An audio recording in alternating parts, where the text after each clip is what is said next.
Hello guys! Have a good day! Happy gardening! Ngayon, papakita ko sa inyo kung paano magtanim ng strawberry plant. Yan, ito po yung mga napamili ko doon sa may Yama Parks. Namasyal kami ni Lolo Hobby. Okay, ganito po ako magtanim ng strawberry plant sa mga planter. So, today ang gagamitin ko ay ang aking wooden planter na parang i-recycle na lang kasi dati ko na po itong ginamit at ngayon palit halaman siya. So, papakita ko sa inyo. Yan po. Yan, medyo bababa tayo. Pababa para makita nyo. Okay. So, bago ako nagtatanim, naglalagay po ako ng DX, ay Revelation. This is DX. Mamatay po ito na insekto na inahihalo sa lupa. Yan po. And then, dadagdag din tayo ng growth. Ito po ay growth fertilizer. Yan ang una kong ilalagay. Yan. May dati na siya kanina sa loob eh. And then, ito ay strawberry fertilizer. Ginamit ko lang sa yung lalagyan ng bakanting Nescafe Classic. Bikini Man. Ito po siya. Yun ang laman niya. Ito. Yan. Ito ay strawberry fertilizer na dito. Nabibili sa Japan. Siguro meron din yan sa Pilipinas. Sa mga import shop. Hindi ko lang po masyadong alam. Pakicheck na lang din po. Okay. Let's start. Ayan. Itatanim natin si Toyonaka. Si Toyonaka po ito. Ayan po siya. Ayan. Bili ko lang siya ng 170 yen. Ayan po ang price. Pag ganun pa ba, ayan. So, dito natin umpisahan. Ito ay active plant. Ayan, makikita nyo, no? Ayan, ganda ng ugat nyo. Pag pipili kayo ng mga itatanim na strawberry, yung dahon nila ay kailangan 3 na masisigla. At maganda yung puno. Look at this. Yung puno niya, makikita nyo ang ganda, diba po? Yan. Ito, ilalagay natin dito. Yan, medyo malambot naman yung soil niya, yung pinagtaniman nila. So, okay na kahit hindi sila. Ganunin yung mga ugat-ugat. Ayan. Diyan natin siya ilalagay. Ganyan po ang pagtatanim. And then, dito naman, another active plant. Ayan po. Toyonaka. Isang brand lang yung nabili ko kasi naubusan sila yun. Naunahan ako. Kaya lang maaga ako mamimili dun next time. Ayan. Ganyan po.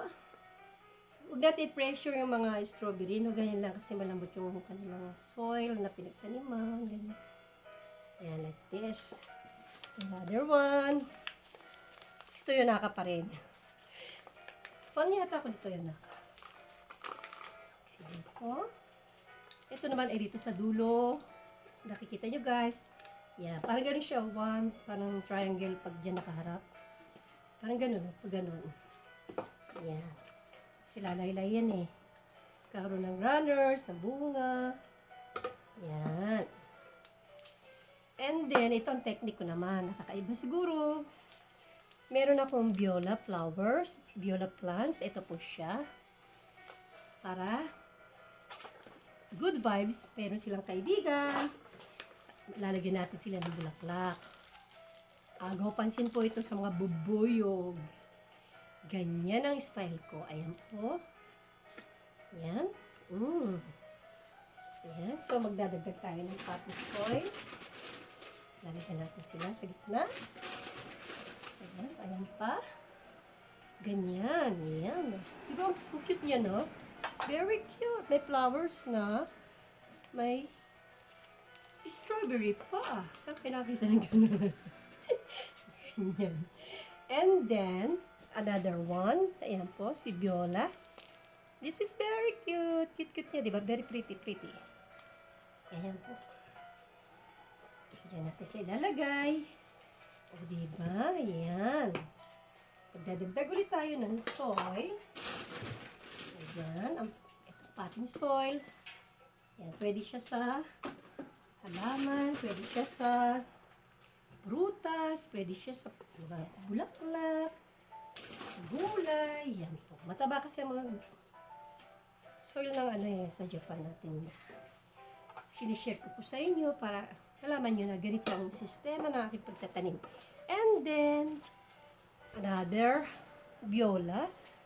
So, meron akong 3 strawberry plant at may 3 rin akong viola. Pretty one. Dito natin siya ilalagay sa dulo para meron silang kaibigan. Okay, you can see this. Meron siyang ganyan, di ba po? So, gagawin natin dyan, gagamit natin. Yan, para may daluyan. Konting smash lang naman.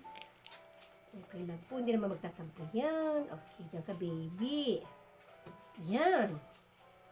Oh, yes. And then, lagyan tayo ng potting soil. Yan, sa gilid-gilid. And then, gamitin natin malit nating, ayun, diba? Nahirapan ako yung malaki. So, pag ganito, gagamit ako ng maliit na pala-pala. Yan. Ganyan po. Okay. Kaya matabi na natin sila ng husay. Dito po. So, baka mala nyo, someday, yung viola magbunga ng strawberry. Wow! Ang kulit ko. Samahan niyo sa aking kakulitan. Sana huwag kayo magsawa. Hanggang sa matuto ko mag-vlog. Kasi laging walang kasama ang lola. Nasa trabaho yung dalawa. Si lolo at si bunso. So, eto na ang chance ko. Lumaki na ang aking mga anak. May konting hugot na eh. May konting hugot. Yes! So, this is Ichigo in Japanese. Viola plants. Ito ay pang autumn and winter na halaman. So, tamang-tama itong panahon na ito na itanim sila. At asahan nyo. Gaganyan sila, oh. Yung dadami, lalagong-lalago. Pasensya na kayo, minsan hindi lumalabas yung tamang Tagalog. Buhol-buhol na kasi yung salita ko, eh. Alam yun na, pag umiidad, patanda na rin sa Japan. Talamak na sa Nihongo yung aking pag-iisip. Yan. So, ito na finished product ko. Ito po hindi pa mibigay, no? Kasi yung ginawa ko dati, pinamigay ko. Ayan po. Okay, gusto ko ipakita sa inyo. Ipakita lang natin na maigi. Okay, ayan na po siya. So, ilalapit natin ng konti para makita nyo maayos. Ito na ang ating natapos. Yan po siya.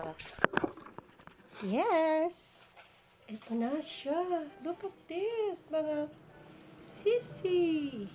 Ganyan po ang aking style na pagtatanim. Naglalagay ako ng I added flowers para po, ayan. Binitbit ko na. Wow, very powerful ako.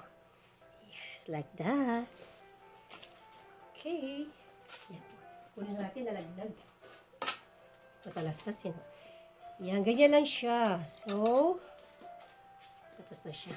And then, sabihin ko dito sa inyo, yung banana peel po, pag may mga ano kaya, ayan. Yan, try nyo rin to yung ganito. Yan. Bumalik na naman ako sa pag-iipon ko ng ganito. Ito ay pwede natin pandilig. Very useful po ang pet bottle. And yung banana peel, balat ng saging. Ayan, nakakakuha sila ng vitamina dyan. Ayan. Ito ang 2 days pa lang yan. Kaya hindi pa siya masyadong makulay. This is banana tea. Pandilig po natin yan. Yan po. Nung walang nagtatanim ako, ginagawa ko kasi, binabaan ko na pati yung yung balat ng banana. So this time, balik na naman ako mag-ipon ng mga banana peel tea. Ayan po siya. So, remind ko lang sa inyo na walang masasayang Basta po tayo, lagi tayo nagre-recycle. So, itong una kong finished product. Finished grouping plants ng aking strawberry sa wooden container. Yan. Hindi na natin masabing pot to no? Kahoy, ang laki, no? Yes, I have 3. May 3 po ako nito So, may susunod pa tayo ulit. Ito ang susunod natin. Ito po. At may isa pa. Yan, 3 mamaya. Ipapakita ko sa inyo pag nagawa ko na siya lahat. So, ito po ang ating finish na ginawa. Yan, sana po may natutunan kayo sa akin pagtatanim na na-share ko sa inyo. Yan, para kung masaya sila, good vibes, ganyan. Okay, until here na lang po. Sana po dumaan sa inyong channel, sa inyong bakura ng aking channel. Ito po si Lola Miyazaki. Ang pangalan po ng aking YT channel o YouTube channel is Jojak Japan. Thank you po. Thank you po sa inyo. Sana huwag kayo magsawang manood sa small channel ko. Thank you. Okay, until here na lang at isusunod natin yung iba pang tatanim ko. Okay guys, thank you. Yes.